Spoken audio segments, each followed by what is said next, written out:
A lei. Acreditamos que a lei deve ser justa, deve fazer o bem, evitar e punir o mal.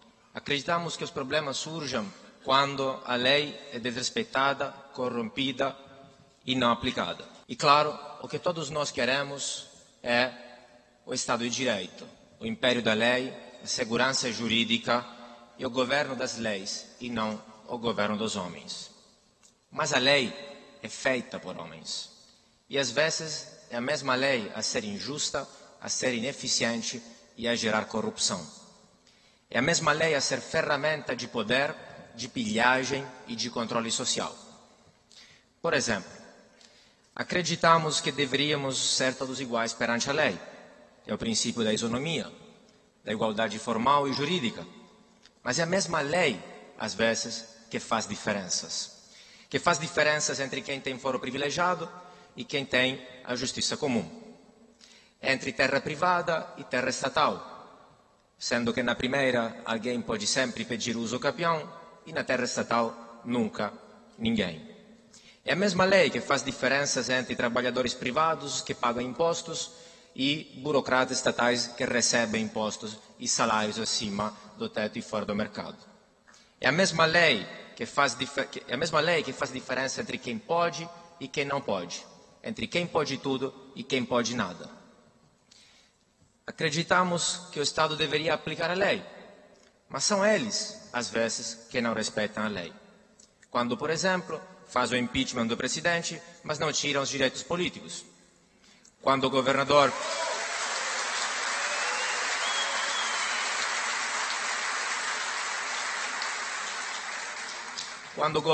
do estado, como aconteceu aqui, não paga o piso salarial dos professores, ou como aconteceu em outros estados, quando confiscam depósitos judiciais de terceiros para pagar os rombos nas contas que eles fizeram.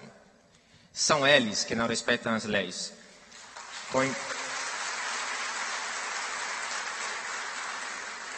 Com encontros fora da agenda e salários acima do teto. Acreditamos que a lei deveria limitar o poder, mas às vezes é a mesma lei a dar poder, ao ponto que muitos querem virar juristas e advogados exatamente para ter poder e dar carteiradas. É a mesma lei a dar privilégios, carros com motoristas, cafezinho, vale terno e sofá no gabinete. É exatamente o fato que tudo está na Constituição, não por acaso a terceira Constituição mais longa do planeta, a dar poder ao Estado e a oberar o STF. É a vagueza da lei a deixar alguma margem de interpretação e muita margem de poder. Afinal, alguém já disse, aos amigos os favores, aos inimigos a lei. Acreditamos que a lei deve ser moral, e que é moral, mas esquecemos que a escravidão foi legal, que os campos de concentração foram legais, que a apartheid foi legal, que o fundo eleitoral é legal, que as desapropriações nas favelas são legais.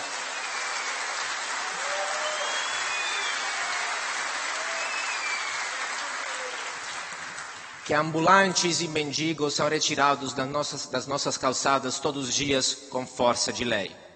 Esquecemos que o BNDES retira 9% do PIB dos pobres para redistribuir para as empresas grandes e ricas. Na verdade, a lei acaba com a moralidade. Quando, por exemplo, finge que está redistribuindo recursos para os pobres, e aí as pessoas não ajudam, porque pensam, eu já fiz meu dever, eu já paguei impostos. Quando institui, por exemplo, prioridades nos caixas e nos ônibus, e aí o que acontece é que quando chega uma gestante ou um velho, afinal, nós não deixamos passar, não deixamos sentar, porque pensamos que já existe um assento específico para eles. Ou quando confundimos a lei com moralidade, e aí nos tornamos robôs obedientes e amorais. Acreditamos ainda que a lei deva promover um ambiente econômico eficiente, mas é a mesma lei que gera ineficiência, torrando, por exemplo, bilhões e bilhões com Copa do Mundo, Olimpíadas, estádio em Manaus e em Brasília.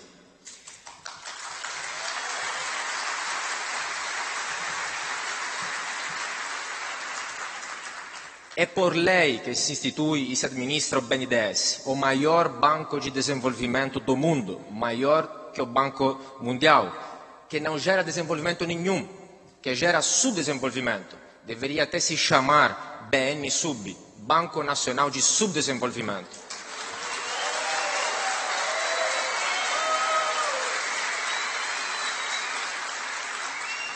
É por lei que se faz protecionismo. E é assim que o Brasil virou uma das economias mais fechadas do planeta. E para quem não acredita, porque sempre ninguém acredita, eis aqui os dados. É por lei que se exigem autorizações, concessões, alvarás, carimbos vários, ao ponto de nos colocar nos últimos lugares de liberdade econômica do planeta. Na posição 153 em 180, pouco antes de países como Cuba, Coreia do Norte, Venezuela, entre os países quase não livres. É por lei que hiperregulamentam todos os dias a nossa vida. Vamos lembrar só alguns casos.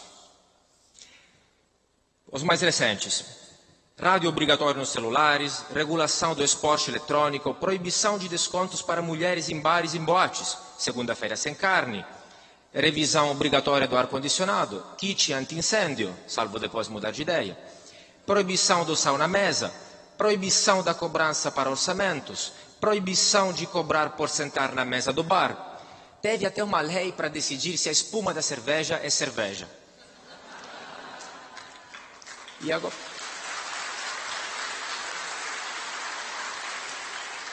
E agora acabaram de instituir o Dia Nacional do Desafio. Todas as últimas quartas-feiras de maio, todas as empresas serão obrigadas a fazer 15 minutos de exercícios para os funcionários. Eu lembro dos meus avós quando lembravam, isso foi aprovado, né? É já lei, se preparem. Eu lembro dos meus avós quando me contavam do sábado fascista instituído por Mussolini, onde no sábado as pessoas deviam fazer ginástica em praça pública. Exatamente a mesma coisa. Desde 1988, foram aprovados 5,4 milhões de dispositivos legais, 769 por dia útil. Só ao nível federal são 15 por dia.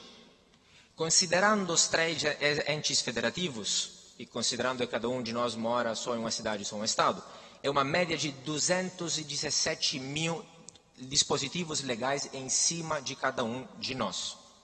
É humanamente impossível saber e seguir esta lei. E ainda, muitos repetem, o Brasil tem boas leis, o problema é que não são aplicadas. Não, o Brasil tem leis demais. Se fossem todas aplicadas perfeitamente, o Brasil pararia.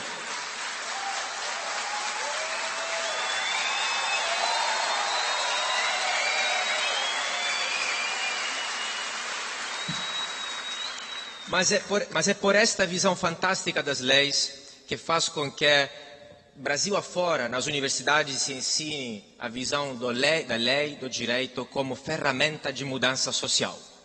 Ou seja, a ideia de usar o direito para moldar e plasmar a sociedade segundo os próprios prazeres.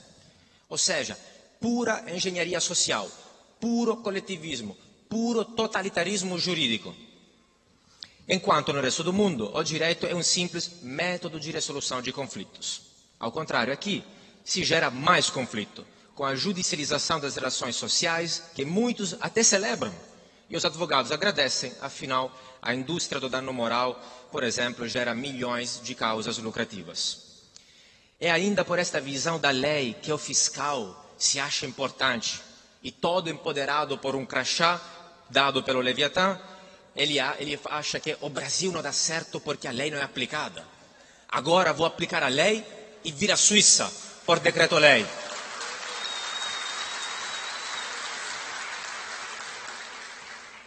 E é ainda por esta visão que as pessoas chegam até a delatar o próprio vizinho, porque ousou cortar uma árvore na própria propriedade, porque deu um tapa ao próprio filho. Delatar o próximo ao príncipe, uma mentalidade de SS nazistas. E para o Estado é perfeito. porque terceirizou a fiscalização e colocou as pessoas umas contra as outras. Mas ainda assim, as pessoas repetem, falta fiscalização. Enquanto o que acontece de fato é o seguinte, as grandes empresas vão diretamente pressionar o legislador para fazer uma lei que encarece o processo, o custo de produção, para jogar o concorrente menor fora do mercado e aí ficar com monopólio.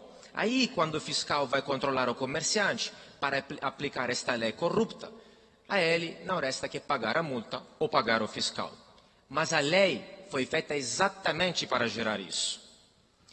Acreditamos, enfim, que a lei deve evitar e punir a corrupção. Afinal, a corrupção é exatamente desviar do fim oficial e mais nobre da lei, desviar recursos e dinheiro. Mas a mesma lei que é feita para gerar corrupção. Empresas estatais e bancos estatais servem para empregar e dar poltronas aos amigos e fazer ganhar leilões a empresas amigas. A hiperburocracia dos portos mais lentos do mundo serve exatamente para que, a um certo ponto, chegue o empregado do porto e apresente uma alternativa, um jeitinho, para despachar ou desembargar a mercadoria mais rapidamente. O superfaturamento das infraestruturas não é um erro, não é falta de planejamento, é um planejamento espertinho demais. Na verdade, se faz a infraestrutura exatamente para desviar dinheiro. O custo deles é que para fazer isso tem que nos dar a ponte. E a merenda escolar é a mesma coisa. Você pode gritar, roubaram a merenda de meu filho, mas na verdade o objetivo é o mesmo. O objetivo é desviar. Para isso, tem que nos dar algumas merendas. O que nós chamamos de corrupção, na verdade, é o objetivo real dos políticos. É a função normal do Estado. O resto é a máscara. E claro, temos que mudar isso. Em conclusão, existe uma diferença enorme entre lei e legislação. Aquela da qual estamos falando aqui até agora é, na verdade, a legislação e não a lei. As leis são as leis da economia, como a lei da demanda e da oferta, ou as leis naturais.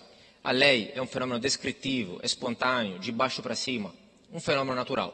A legislação é um fenômeno prescritivo, de cima para baixo, impositivo, é um fenômeno político.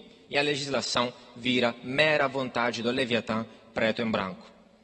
Sim, temos que respeitar a lei. E temos que tentar melhorar a lei. E o que os dois grandes homens aqui fizeram e estão fazendo é fundamental para domar a besta. Mas não basta. Prender os responsáveis é essencial, mas não é só isso. É como quando você prende o chefe do tráfico e 3 segundos depois surge um outro. Isso não resolve o problema, que é um problema sistêmico de incentivos de estrutura. Não é só colocar a pessoa certa que tudo vai melhorar. Não é um salvador da pátria que vai melhorar e vai resolver o país agora nas próximas eleições. É o tanque que está furado. Não basta, não adianta colocar gasolina. É o carro que tem que ser trocado e não só o motorista. O que temos que fazer?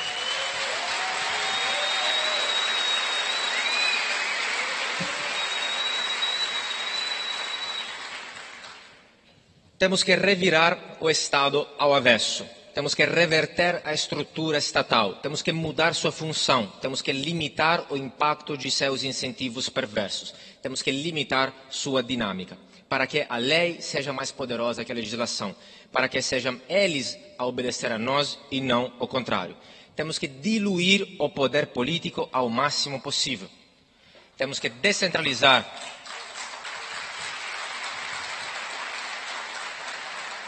Temos que descentralizar de Brasília para os estados, para os municípios e para os bairros, para nós poder fiscalizar o príncipe e não vice-versa. Para poder ter diferentes sistemas jurídicos em concorrência entre eles, experimentar e testar os melhores, emular os casos de sucesso e evitar os casos de fracasso. Métodos privados de resolução de conflitos, como a arbitragem, têm que ser ampliados para mais esferas. E, especialmente, temos que fazer uma divisão clara e forte entre economia e política, para minimizar o conluio, o lobismo e a corrupção. Temos que tirar a política da nossa vida e do nosso bolso. Para concluir, eu me lembro de um depoimento de uma senadora famosa, recentemente, se não era no TRF4 de Curitiba, no qual estava sendo perguntada se sabia de nomeações políticas nas empresas estatais. E ela respondeu, claro que sim. Mas esta é a lógica da política. O judiciário também tem sua lógica. E a política tem a sua. Vocês, então, estão querendo criminalizar a lógica da política? Cara senadora, é isso mesmo. Queremos criminalizar a lógica da política porque esta lógica da política é criminosa. Obrigado.